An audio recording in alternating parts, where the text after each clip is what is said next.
بسم الله الرحمن الرحيم. ألف لام را. كتاب أحكمت آياته ثم فصلت من لدن حكيم خبير. ألا تعبدوا إلا الله إنني لكم منه نذير وبشير. وأن استغفروا ربكم ثم توبوا إليه يمتعكم متاعا حسنا إلى أجل مسمى ويؤت كل ذي فضل فضله وإن تولوا فإني أخاف عليكم عذاب يوم كبير. إلى الله مرجعكم وهو على كل شيء قدير.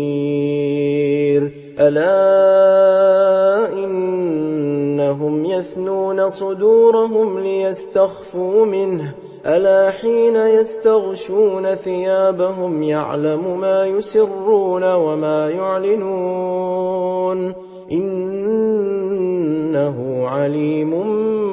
بذات الصدور. وما من دابة في الأرض إلا على الله رزقها ويعلم مستقرها ومستودعها كل في كتاب مبين. وهو الذي خلق السماوات والأرض في 6 أيام وكان عرشه على الماء ليبلوكم أيكم أحسن عملا. ولئن قلت إنكم مبعوثون من بعد الموت ليقولن الذين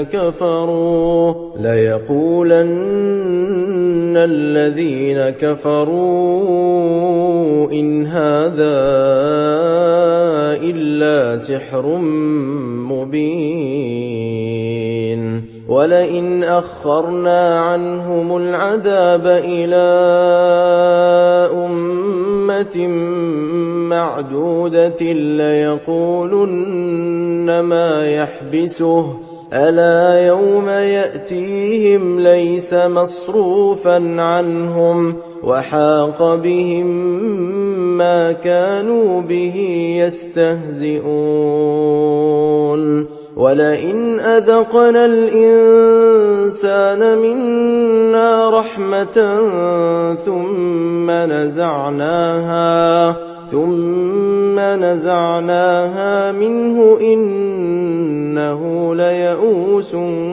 كفور. ولئن أذقناه نعماء بعد ضراء مسته ليقولن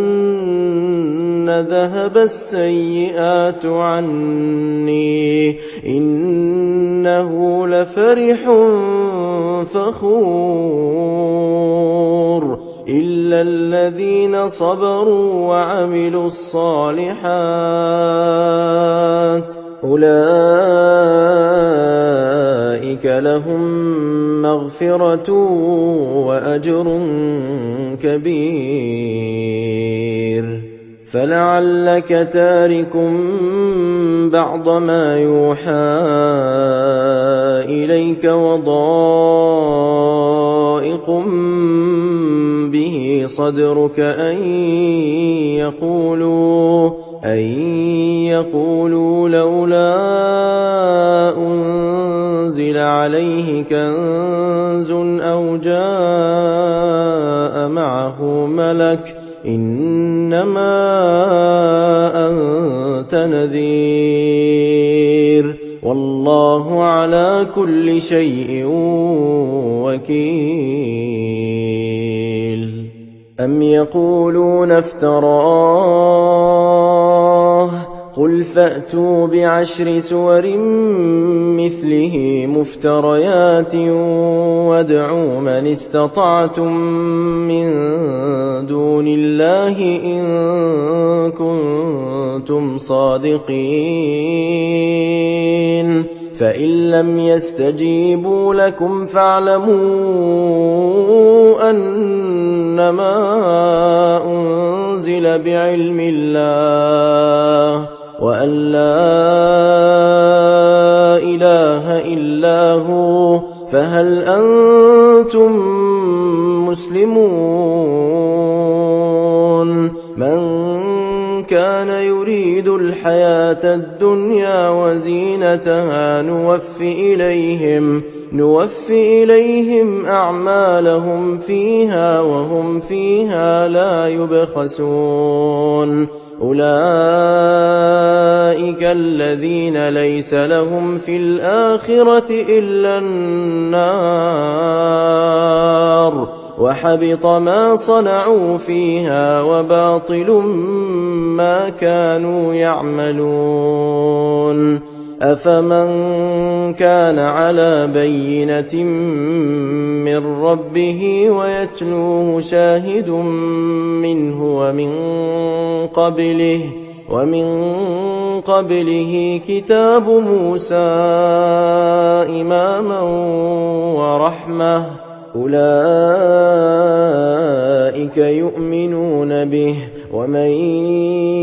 يكفر به من الأحزاب فالنار موعده فلا تك في مرية منه إنه الحق من ربك ولكن أكثر الناس لا يؤمنون ومن أظلم ممن افترى على الله كذبا أولئك يعرضون على ربهم ويقول الأشهاد هؤلاء الذين كذبوا على ربهم ألا لعنة الله على الظالمين الذين يصدون عن سبيل الله ويبغونها عوجا وهم بالآخرة هم كافرون أولئك لم يكونوا معجزين في الأرض وما كان لهم من دون الله من أولياء يضاعف لهم العذاب ما كانوا يستطيعون السمع وما كانوا يبصرون أولئك الذين خسروا أنفسهم وضل عنهم ما كانوا يفترون لا جرم أنهم في الآخرة هم الأخسرون إن الذين آمنوا وعملوا الصالحات وأخبتوا إلى ربهم أولئك أصحاب الجنة هم فيها خالدون مثل الفريقين كالأعمى والأصم والبصير والسميع هل يستويان مثلا أفلا تذكرون ولقد أرسلنا نوحا إلى قومه إني لكم نذير مبين ألا تعبدوا إلا الله إني أخاف أخاف عليكم عذاب يوم أليم. فقال الملأ الذين كفروا من قومه ما نراك إلا بشرا مثلنا وما نراك اتبعك إلا الذين هم أرادلنا بادي الرأي وما نرى لكم علينا من فضل بل نظنكم كاذبين. قال يا قوم أرأيتم إن كنت على بينة من ربي وآتاني رحمة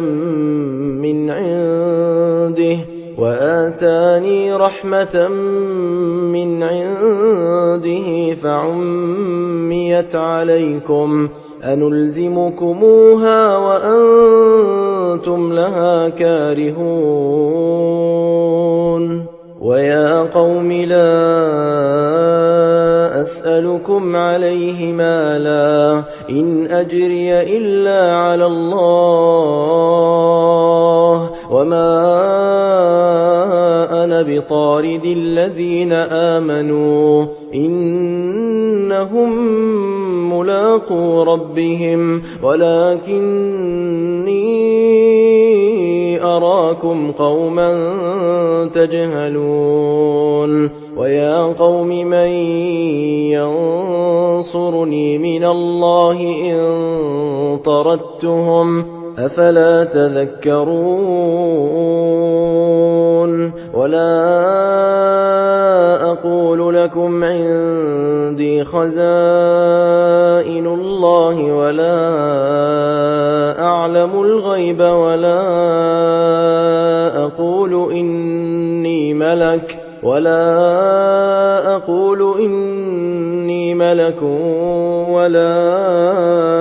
أقول للذين تزدري أعينكم لن يؤتيهم الله خيرا الله أعلم بما في أنفسهم إني إذا لمن الظالمين. قالوا يا نوح قد جادلتنا فأكثرت جدالنا فأتنا بما تعدنا إن كنت من الصادقين. قال إنما يأتيكم به الله إن شاء وما أنتم بمعجزين. ولا ينفعكم نصحي إن أردت أن أنصح لكم إن كان الله يريد أن يغويكم هو ربكم وإليه ترجعون. أم يقولون افتراه قل إن افتريته فعلي إجرامي وأنا بريء مما تجرمون. وأوحي إلى نوح أنه لن يؤمن من قومك إلا من قد آمن فلا تبتئس بما كانوا يفعلون. واصنع الفلك بأعيننا ووحينا ولا تخاطبني في الذين ظلموا إنهم مغرقون. ويصنع الفلك وكلما مر عليه ملأ من قومه سخروا منه قال إن تسخروا منا فإنا نسخر منكم كما تسخرون. فسوف تعلمون من يأتيه عذاب يخزيه ويحل عليه عذاب مقيم. حتى إذا جاء أمرنا وفارت النور قل نحمل فيها من كل زوجين اثنين وأهلك إلا من سبق عليه القول وما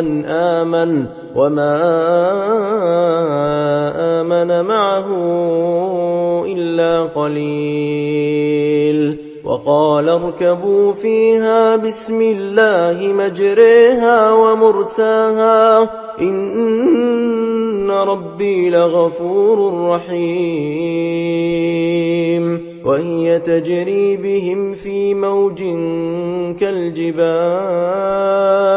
ونادى نوح ابنه وكان في معزل يا بني اركب معنا ولا تكن مع الكافرين قال سآوي إلى جبل يعصمني من الماء قال لا عاصم اليوم من أمر الله إلا من رحم وحال بينهما الموج فكان من المغرقين وقيل يا أرض ابلعي ماءك ويا سماء أقلعي وغيض الماء وقضي الأمر واستوت على الجودي وقيل بعدا للقوم الظالمين ونادى نوح ربه فقال رب إن ابني من أهلي وإن وعدك الحق وأنت أحكم الحاكمين قال يا نوح إنه ليس من أهلك إنه عمل غير صالح فلا تسألني ما ليس لك به علم إني أعظك أن تكون من الجاهلين قال رب إني أعوذ بك أن أسألك ما ليس لي به علم وإلا تغفر لي وترحمني أكن من الخاسرين قيل يا نوح اهبط بسلام منا وبركات عليك وعلى أمم ممن معك وأمم سنمتعهم ثم يمسهم منا عذاب أليم تلك من أنباء الغيب نوحيها إليك ما كنت تعلمها أنت ولا قومك من قبل هذا فاصبر إن العاقبة للمتقين وإلى عاد أخاهم هودا قال يا قوم اعبدوا الله ما لكم من إله غيره إن أنتم إلا مفترون يا قوم لا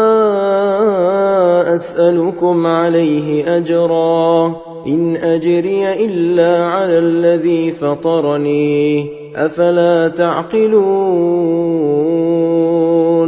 ويا قوم استغفروا ربكم ثم توبوا إليه يرسل السماء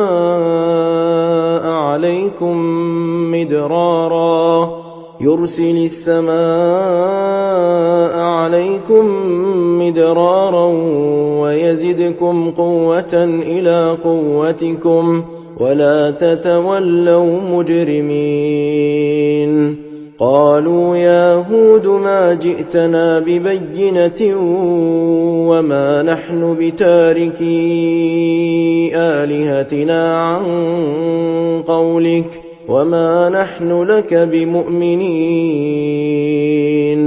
إن نقول إلا اعتراك بعض آلهتنا بسوء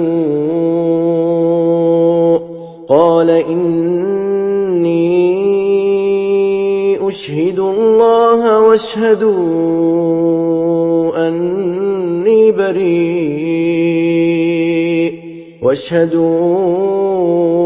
أني بريء مما تشركون من دونه فكيدوني جميعا ثم لا تنظرون إني توكلت على الله ربي وربكم ما من دابة إلا هو آخذ بناصيتها إن ربي على صراط مستقيم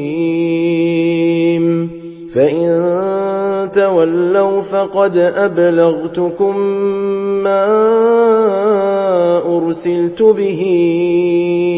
إليكم ويستخلف ربي قوما غيركم ولا تضرونه شيئا إن ربي على كل شيء حفيظ ولما جاء أمرنا نجينا هودا والذين آمنوا معه برحمة منا ونجيناهم من عذاب غليظ وتلك عاد جحدوا بآيات ربهم وعصوا رسله واتبعوا أمر كل جبار عنيد وأتبعوا في هذه الدنيا لعنة ويوم القيامة ألا إن عادا كفروا ربهم ألا بعدا لعاد قوم هود وإلى ثمود أخاهم صالحا قال يا قوم اعبدوا الله ما لكم من إله غيره هو أنشأكم من الأرض واستعمركم فيها فاستغفروه ثم توبوا إليه إن ربي قريب مجيب قالوا يا صالح قد كنت فينا مرجوا قبل هذا أتنهانا أن نعبد ما يعبد آباؤنا وإننا لفي شك مما تدعونا إليه مريب قال يا قوم أرأيتم إن كنت على بينة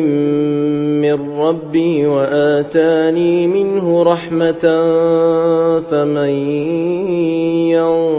ينصرني من الله إن عصيته فما تزيدونني غير تخسير ويا قوم هذه ناقة الله لكم آية فذروها تأكل في أرض الله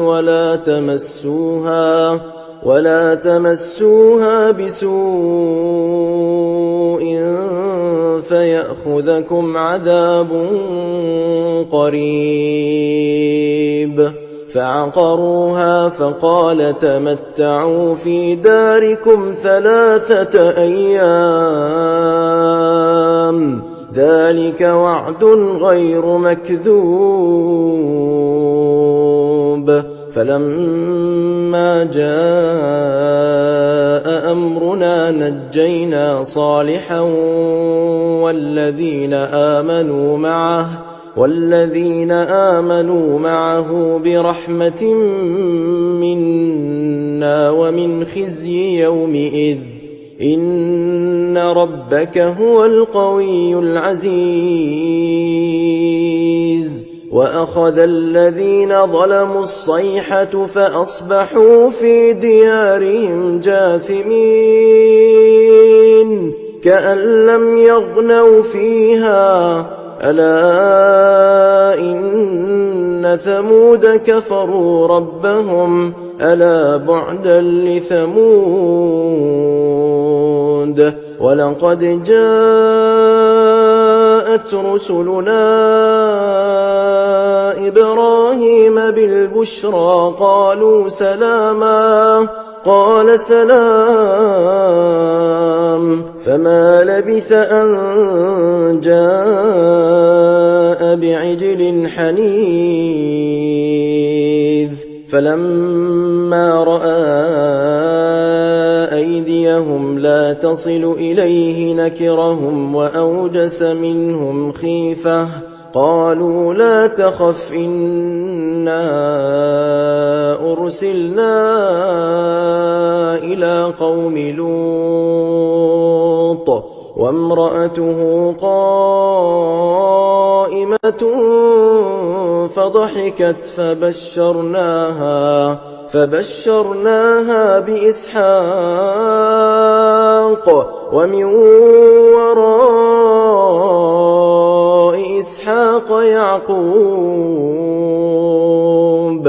قالت يا ويلتى أألد وأنا عجوز وهذا بعلي شيخا إن هذا لشيء عجيب قالوا أتعجبين من أمر الله رحمة الله وبركاته عليكم أهل البيت إنه حميد مجيد فلما ذهب عن إبراهيم الروع وجاءته البشرى يجادلنا في قوم لوط إن إبراهيم لحليم أواه منيب يا إبراهيم أعرض عن هذا إنه قد جاء أمر ربك وإنهم آتيهم عذاب غير مردود ولما جاءت رسلنا لوطا سيء بهم وضاق بهم ذرعا وقال هذا يوم عصيب وجاءه قومه يهرعون إليه ومن قبل كانوا يعملون السيئات قال يا قوم هؤلاء بناتي هن أطهر لكم فاتقوا الله ولا تخزون في ضيفي أليس منكم رجل رشيد قالوا لقد علمت ما لنا في بناتك من حق وإنك لتعلم ما نريد قال لو أن لي بكم قوة أو آوي إلى ركن شديد قالوا يا لوط إنا رسل ربك لن يصلوا إليك فأسر بأهلك بقطع من الليل ولا يلتفت منكم أحد إلا امرأتك إنه مصيبها ما أصابهم إن موعدهم الصبح أليس الصبح بقريب فلما جاء أمرنا جعلنا عاليها سافلها وأمطرنا عليها حجارة من سجيل منضود مسومة عند ربك وما هي من الظالمين ببعيد وإلى مدين أخاهم شعيبا قال يا قوم اعبدوا الله ما لكم من إله غيره ولا تنقصوا المكيال والميزان إني أراكم بخير وإني أخاف عليكم عذاب يوم محيط ويا قوم أوفوا المكيال والميزان بالقسط ولا تبخسوا الناس أشياءهم ولا تعثوا في الأرض مفسدين بقية الله خير لكم إن كنتم مؤمنين وما أنا عليكم بحفيظ قالوا يا شعيب أصلاتك تأمرك أن نترك ما يعبد آباؤنا أو أن نفعل في أموالنا ما نشاء إنك لأنت الحليم الرشيد قال يا قوم أرأيتم إن كنت على بينة من ربي ورزقني منه رزقا حسنا وما أريد أن أخالفكم إلى ما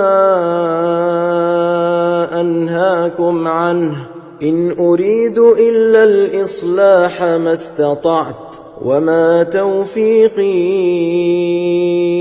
إلا بالله عليه توكلت وإليه أنيب ويا قوم لا يجرمنكم شقاقي أن يصيبكم مثل ما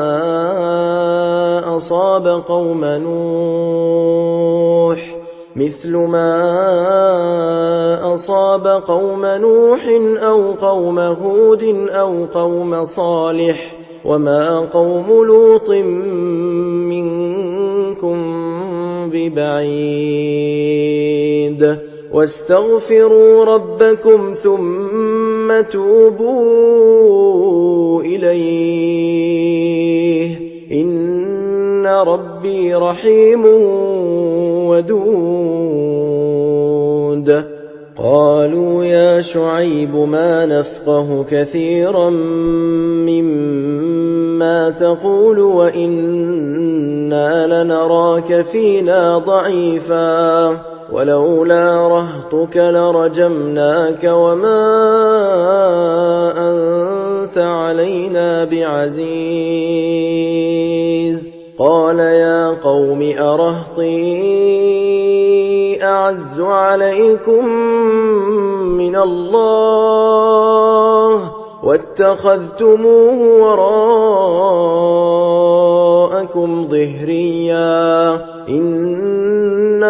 ربي بما تعملون محيط ويا قوم اعملوا على مكانتكم إني عامل سوف تعلمون من يأتيه عذاب يخزيه ومن هو كاذب وارتقبوا إني معكم رقيب ولما جاء أمرنا نجينا شعيبا والذين آمنوا معه برحمة منا وأخذت الذين ظلموا الصيحة فأصبحوا في ديارهم جاثمين كأن لم يغنوا فيها ألا بعدا لمدين كما بعدت ثمود ولقد أرسلنا موسى بآياتنا وسلطان مبين إلى فرعون وملئه فاتبعوا أمر فرعون وما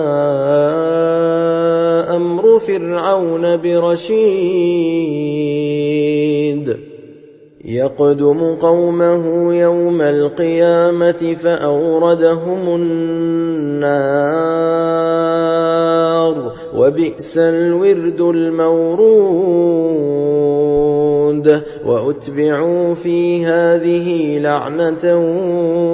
ويوم القيامة بئس الرفد المرفود ذلك من أنباء القرى نقصه عليك منها قائم وحصيد وما ظلمناهم ولكن ظلموا أنفسهم فما أغنت عنهم آلهتهم التي يدعون من دون الله من شيء لما جاء أمر ربك وما زادوهم غير تتبيب وكذلك أخذ ربك إذا أخذ القرى وهي ظالمة إن أخذه أليم شديد إن في ذلك لآية لمن خاف عذاب الآخرة ذلك يوم مجموع له الناس وذلك يوم مشهود وما نؤخره إلا لأجل معدود يوم يأتي لا تكلم نفس إلا بإذنه فمنهم شقي وسعيد فأما الذين شقوا ففي النار لهم فيها زفير وشهيق خالدين فيها ما دامت السماوات والأرض إلا ما شاء ربك إن ربك فعال لما يريد وأما الذين سعدوا ففي الجنة خالدين فيها ما دامت السماوات والأرض إلا ما شاء ربك عطاء غير مجذوذ فلا تك في مرية مما يعبد هؤلاء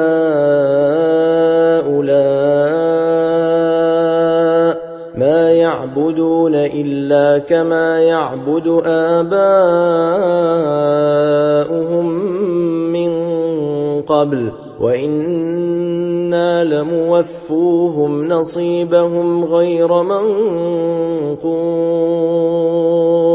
ولقد آتينا موسى الكتاب فاختلف فيه ولولا كلمة سبقت من ربك لقضي بينهم وإنهم لفي شك منه مريب وإن كلا لما ليوفينهم ربك أعمالهم إنه بما يعملون خبير فاستقم كما أمرت ومن تاب معك ولا تطغوا إنه بما تعملون بصير ولا تركنوا إلى الذين ظلموا فتمسكم النار وما لكم من دون الله من أولياء ثم لا تنصرون وأقم الصلاة طرفي النهار وزلفا من الليل إن الحسنات يذهبن السيئات ذلك ذكرى للذاكرين واصبر فإن الله لا يضيع أجر المحسنين فلولا كان من القرون من قبلكم أولو بقية ينهون عن الفساد في الأرض إلا قليلا ممن أنجينا منهم واتبع الذين ظلموا ما أترفوا فيه وكانوا مجرمين وما كان ربك ليهلك القرى بظلم وأهلها مصلحون ولو شاء ربك لجعل الناس أمة واحدة ولا يزالون مختلفين إلا من رحم ربك ولذلك خلقهم وتمت كلمة ربك لأملأن جهنم من الجنة والناس أجمعين وكلا نقص عليك من أنباء الرسل ما نثبت به فؤادك وجاءك في هذه الحق وموعظة وذكرى للمؤمنين وقل للذين لا يؤمنون اعملوا على مكانتكم إنا عاملون وانتظروا إنا منتظرون ولله غيب السماوات والأرض وإليه يرجع الأمر كله فاعبده وتوكل عليه وما ربك بغافل عما تعملون